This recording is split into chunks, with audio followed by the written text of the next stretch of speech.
Now, 63% of Australians are either overweight or obese.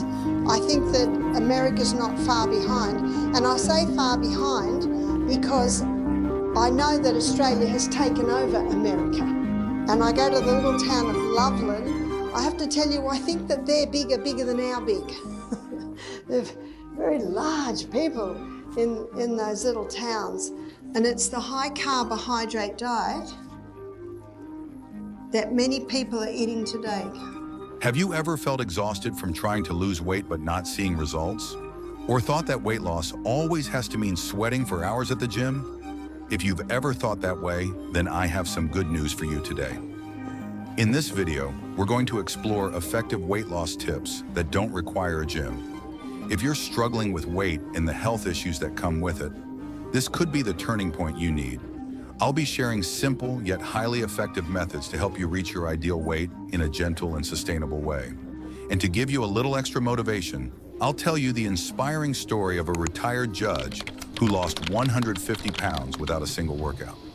Small changes in daily habits can make a huge difference for your health and physique. And maybe today's story will be the inspiration you need to start your own journey of change.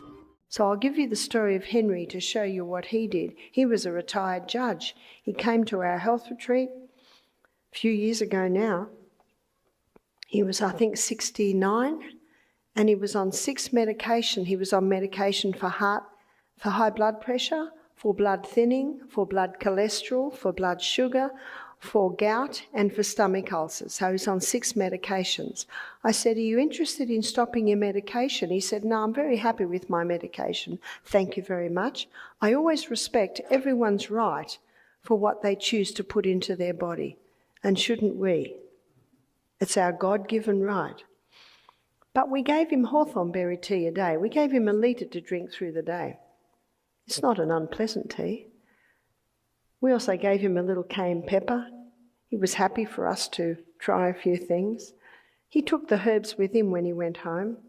He rang me 4 months later. He said, "Barbara, I'd like to visit you and get a few more hawthorn berries."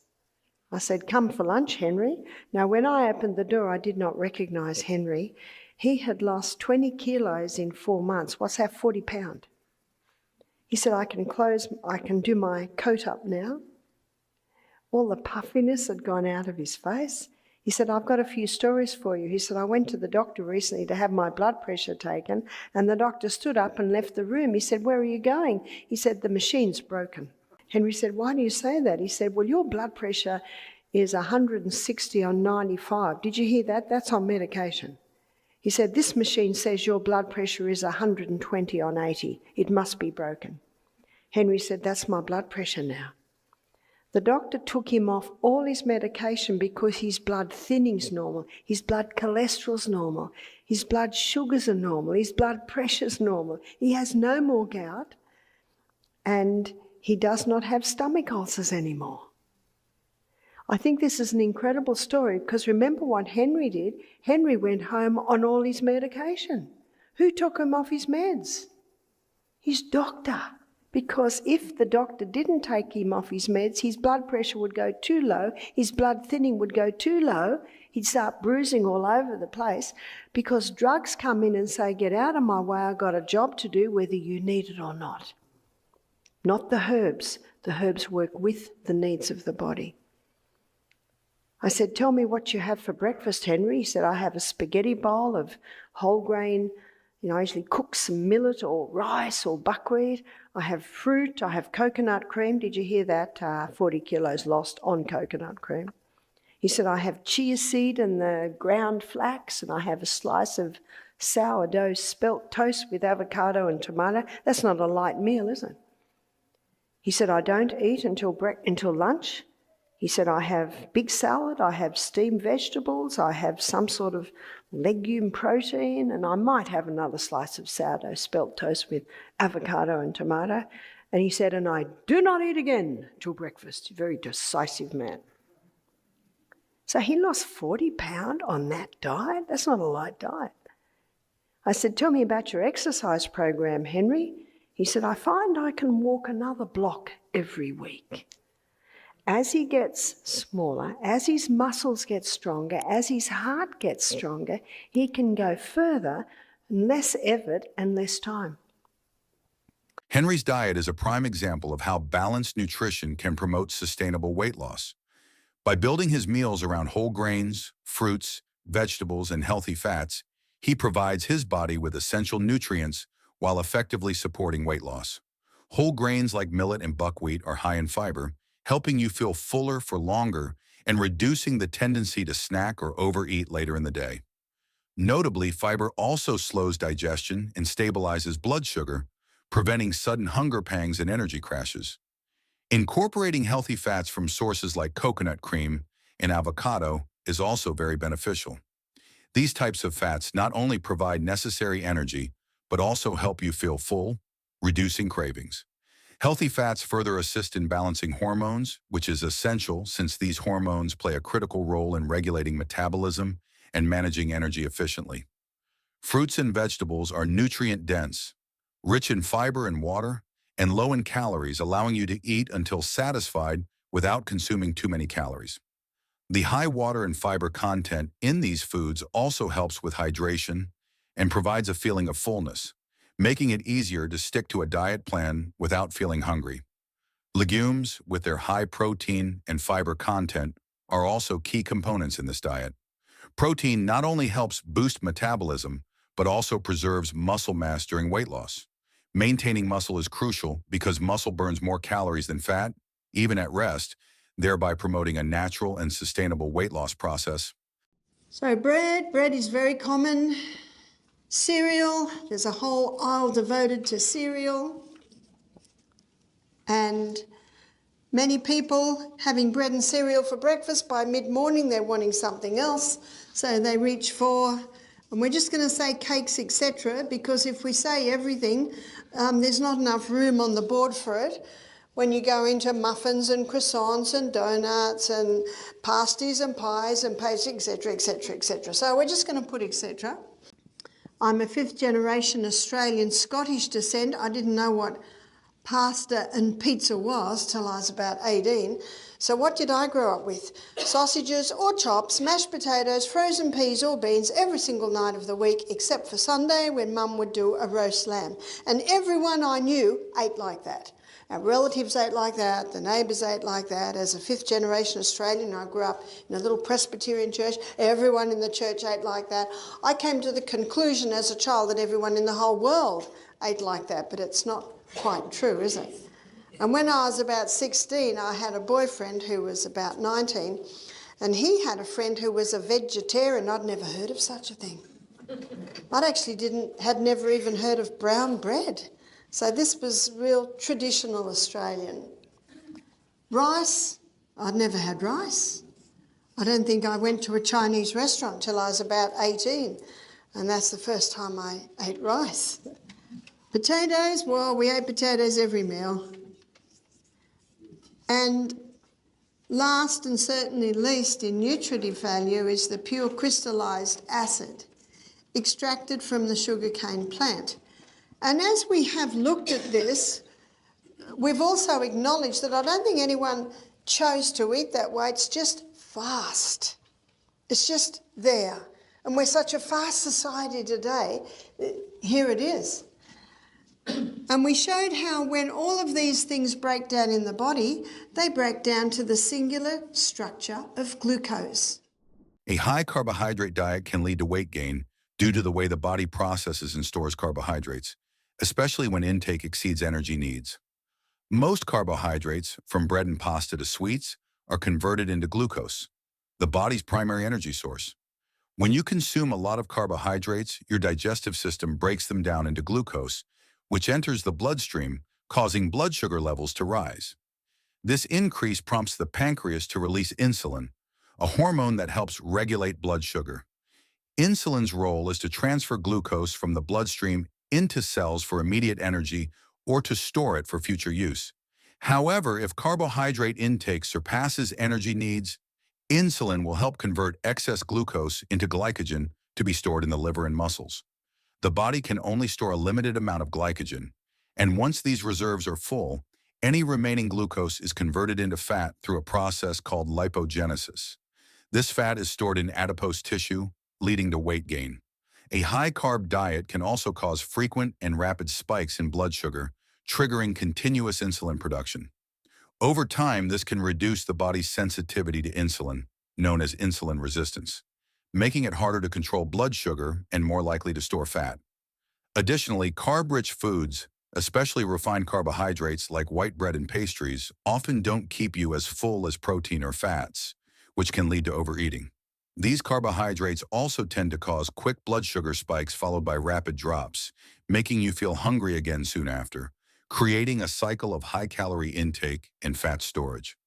When we put food in our stomach, we should now leave it. Let it do its work. After about an hour and a half, 2 hours, start sipping on some water. Then you don't water down your hydrochloric acid. It takes 3.5 to 4 hours to digest a meal. If a person has a meal of watermelon, that's probably gone in about 2 hours. But when someone has a balanced meal, which is shown here, it takes about 3.5 to 4 hours to digest. And then the stomach loves a 1 hour rest. Let your stomach have a rest between meals. And in that rest time, it has time to revive and restore and replace the digestive enzymes it used at the last meal. And that's why the time-restricted eating, we've talked about this a couple of times, time-restricted eating is basically a modern name for this. Time-restricted eating, it's from the intermittent fasting, the 5-2 diet. A lot of people are familiar with that. Dr. Michael Mosley, in his book Fast Diet, he goes into the research showing why this is so effective. It's eating twice in a 24-hour period. They suggest eating a large meal at 1 and another meal at 7. But I was talking to one girl and she said, I'm fading by 10 in the morning. And she said, and I can't sleep at night because I've got so much food in my stomach. When we go to sleep, our stomach wants to sleep. So it's far superior to go back to the old adage that's been around for so many years, probably hundreds of years, that we eat breakfast as our main meal, that we have a main meal in the middle of the day, and then if anything's eaten at night, make it very light. Now, if a worker has a breakfast at 6 a.m. and then has a meal at 12 o'clock, they may need something at night. But if they have the meal at 8 and at 2 or at 9 and at 3, then it's very easy not to eat at night. So you've just got to work out what works for you. One lady said to me, she said, I give my children a really substantial breakfast, and we'll look at an illustration of meals in a minute. Should I give them a really substantial breakfast? She said, I just give them an orange for lunch. And she said, and when they come home at 3:30, and by the way, how much lunch do kids eat at school? They just want to play, don't they? So she gives them something light, and when they get home, they're hungry. How many kids get home hungry and want to eat, and then they're not wanting to eat their evening meal, and it's too late anyway? So she said, when I see that school bus come, she said, I got the table set. The kids come in, they're hungry, and have the meal there. She said it works so well. She said they never used to eat much at night because they had so much when they got home from school. But husband doesn't come home till maybe 5 or 6, and often he wants quiet. So he's very happy to just eat quietly by himself. And maybe the lady who wants to lose weight, she'll sit with her husband and drink a peppermint tea, or maybe she'll just have a bowl of salad. Eating large meals in the evening, especially when the body doesn't require much energy, can be a significant cause of weight gain. At night, energy needs decrease substantially compared to the day when we are more active. When you eat a big dinner, the body processes the food just like any other meal, converting it into glucose for immediate energy or storage. Due to the lower energy needs at night, excess glucose from the meal is more likely to be stored as fat. Here's how the process works. After eating, the digestive system breaks down carbohydrates into glucose, which enters the bloodstream and raises blood sugar levels. The pancreas responds by releasing insulin to help move glucose into cells to be used for energy or stored as glycogen in the liver and muscles. Once glycogen stores are full, excess glucose is converted into fat, which accumulates in fat tissue, leading to weight gain over time. Additionally, late-night eating can disrupt the body's natural circadian rhythm, affecting metabolism. Metabolism slows down in the evening, meaning food digests more slowly and is more likely to be stored as fat rather than used for energy. Eating heavily at night also keeps insulin levels elevated for longer periods, which further encourages fat storage over fat burning. Another factor is that after a large dinner, many people tend to be less active, often relaxing or going to bed shortly afterward, giving the body little opportunity to burn off the calories just consumed. This lack of activity increases the likelihood of fat storage, as excess calories are not burned. On the other hand, eating smaller, lighter meals in the evening provides the body with just enough calories for its needs, limiting the likelihood of energy being stored as fat. This eating pattern aligns better with the body's natural rhythm, supporting better digestion and reducing the chance of overeating. Eating lightly at night is an effective way to manage weight and prevent unnecessary fat storage. And this is his story, Dr. Atkins. He said he was a GP, late 40s, putting on a bit of excess weight. He knew his science. He knew that carbohydrates stored as fat, so he decided to do an experiment on himself. He decided to stop all carbohydrates. And he theorised that if he stopped all carbohydrates, his body would start to live on his fat stores. So what did he eat? He chose foods that had no carbohydrate. So his diet was high in protein, meat, butter, cream, cheese, eggs, that's a lot of protein. Fat, meat, butter, cream, cheese, eggs, that's a lot. But something else surprised me that you never hear about. He ate 3 cups of vegetables a day, and 1 cup had to be greens. And so there was the fibre. He theorised right. He wasn't giving carbohydrates to his body, so, well, hardly any, a little bit in the vegetables. So his body started to live on his fat stores. The weight started to drop off him. He was never hungry because these are the 3 foods that give the feeling of satiation, satisfaction.